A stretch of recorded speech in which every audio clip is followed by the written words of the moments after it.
مند نخست معذرت میپرسیم که این نوارهای منظور شده صفت خوبی ندارند، ولی باید با آنها شناس شد، زیرا این نیز صحیفه تاریخ وطن است. با هدایت‌های سرور دولت امام علی رحمان یک کوشش و تلاش جوانان کشور بهر به همایی و وحدت آرایی وطن.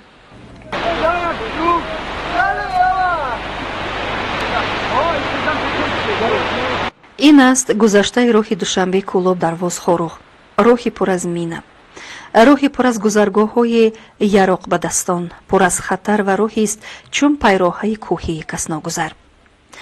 احسن به امام علی رحمان، احسن برای فرزند عادی این دیار بودنش که توانست همه این ناکامی های روزگار را، این مشکلی های حیات را کلاً برطرف بسازد و ملت را متحد، سرزمین را دوباره جان و مردم را نیرو و امید ببخشد.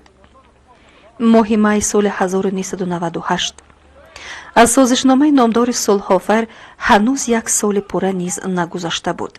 ناآرامی ها در هر کنج و کنار وطن رخ می دادند.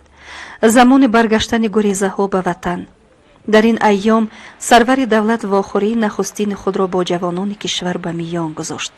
جوانان بدخشان که نیز به این واخوری دعوت شده بودند، به بارانگری های بهاری، به بند بودن راه ها، نداشتن نقلیات در کاری و صدها مشکل های دیگر نگاه نکرده، بیرق وطن در دست از می سفر به سوی دوشنبه شهر کردند و از خاروخ تا به مرکز جمهوری، بعضی وقت پیاده و بعضی وقت سوار نقلیات بارکش، حتی سوار اسب و سوار تراکتور کشاورزی طی 5 روز به مرکز وطن رسیدند.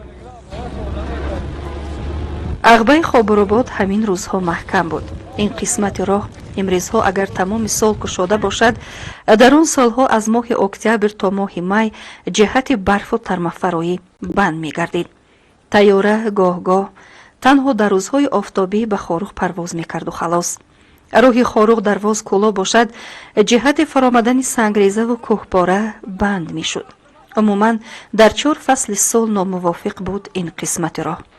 عموما ولایت مختار کیستان بدخشان همان سالها در 8 ماه در ایزولیت قرار داشت. هر جایی که توقف می کردند با مردم واخوری می آرستند. از وحدت و یک پارچگی وطن سخن می گفتند. شاعر رعنای مبارز، رقیه دورانشاه، شاعر ورقه آخانیاز از ایجادیات خود بابت به همایی ملت شعر می خواندند. حافظان باشند سرودخوانی می کردند. فضای رقص و سرود، خرسندی، شعر و ترانه در حقیقت تأثیر بخش گردید. سرعت بانان تاجیکستان ما را در قشلاق شاهون ما را قبول کردم.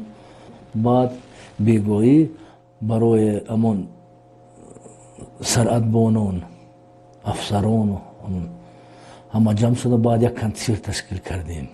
اما خرسندی کردیم.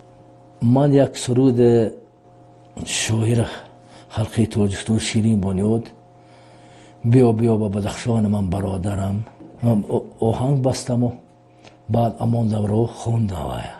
مرحمت بخوند بینندگان.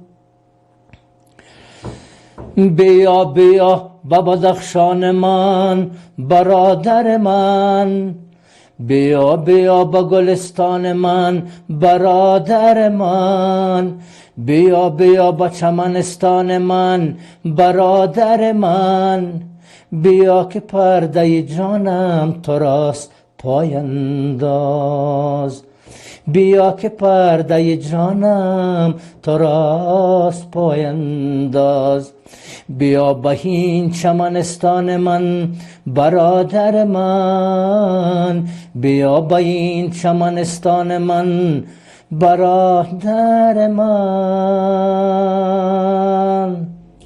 باز یک شعر دیگر از استاد شیرین بنیاد وطن دوران و امین سرم با این سرم آهنگ بستیم ما امان دوره اینم میخوندیم، زمزمه میکردیم. وطندارا وطنها باد بادا، دل ما شاد بادا شاد بادا. وطندارا وطنها باد بادا، دل ما شاد بادا شاد بادا. زیاد جوانان بدخشان تا شوراباد رسیدند. 4 روز در ره. در شوراباد آگاهی یافتند که این نخستین واخوری سرور دولت امام علی رحمان با جوانان را دیر کردند. زیرا در همین روز چون جوانان بدخشانی به شوراباد رسیدند، در دوشنبه الکی این واخوری با جوانان دیگر منطقه های کشور آغاز یافت.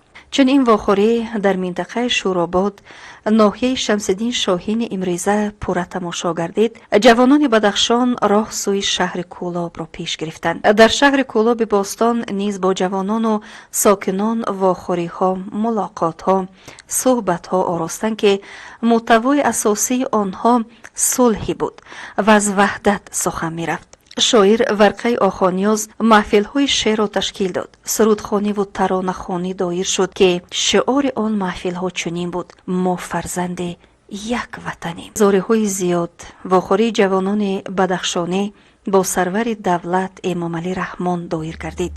از روی نقشه پیشکی این واخوری باید 1 ساعت دوام میکرد، ولی این صحبت و این ملاقات تا حد صمیمی بود که تا 3 ساعت دوام یافت. در انتهای آن رعنای مبارز با اجازت حاضرین شعر تازه ایجاد خود را که برای امام علی رحمان بخشیده شده بود قرائت نمود که آن را منظور بیننده می‌گردانیم. و آن شعر چنین است: رحمان صفت پاک خداوند کریم است. رحمان صفت پاک خداوند کریم است. امام است و علی یار پیامبر. ای پادشاهی کشور خورشیدی تاجیک، این گونه تو را نام نکو هست میسر. آری که چنین نام و نسب فال نکویی است، یعنی که خدا داده و از همه برتر. ای نوشیروان هدیه ایزید به جهانی، آباد کنی کشور گردیده محقر. یزدان ز تو شاد است و نبی شاد و امامان، زیرا که خلایق ز تو شاد است سراسر. رعنای مبارز رهی مهر بگوید: پاینده بمان شاه نظر کرده کشور.